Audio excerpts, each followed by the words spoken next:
Right, Si, you're here representing the women's team, but you're not going to be the main man. You oversee all the rugby at Durham, correct. but there's a new man in place coaching, leading the programme. Yeah, we've brought in Steve Jones, who is the new head of women's rugby. Absolute class coach. I've been trying to recruit him for about 2 or 3 years now.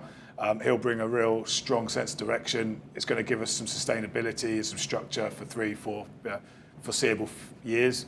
I'm really excited. The women are really excited. He's a great acquisition for the programme. What's his sort of vibe in terms of what he gets his players to produce on the field? He's a pretty relaxed guy, but he's got some very clear standards. Really likes to play rugby. He's a fly half full back in his playing days. He likes to play fast. He's going to get the skills level and the fitness up, and I think you'll see some really good rugby out of our women this year. Is that style going to lend itself to the personnel that you've got as well this year? Yeah, I think one of the real big strengths of Durham is we've always created rugby players in our women's programme. So it's incredibly hard to get in, so we get a reduced number of experienced rugby players.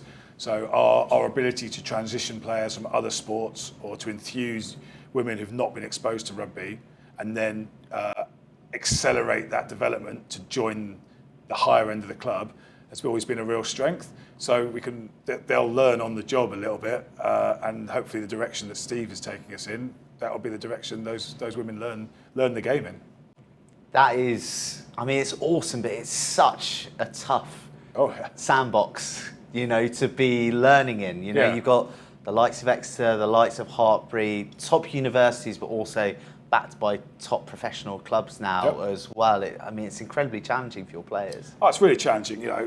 I think the Northeast women's game has been left sort of abandoned for a few years now. You've got the support of the Premier clubs. You've got the support of the England pathways, where the coaches are directing the players to the southern universities away from the Northeast. So it's a challenge. So we have to pick up that mantle and run with it ourselves. We're working with Newcastle and Northumbria about developing some sort of Northeast academy programme informally to give our better female players a bit of a stronger route into some representative rugby as a stepping stone to their graduation.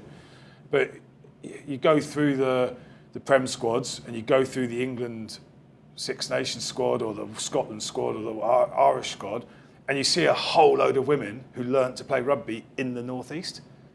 It's ridiculous. The players that have gone through Newcastle Uni, Northumbria Uni, Durham Uni, our last 6 internationals, 5 of them hadn't played rugby before they came to Durham, and they've gone on to play in the Six Nations. There's such a talent pool that needs better support.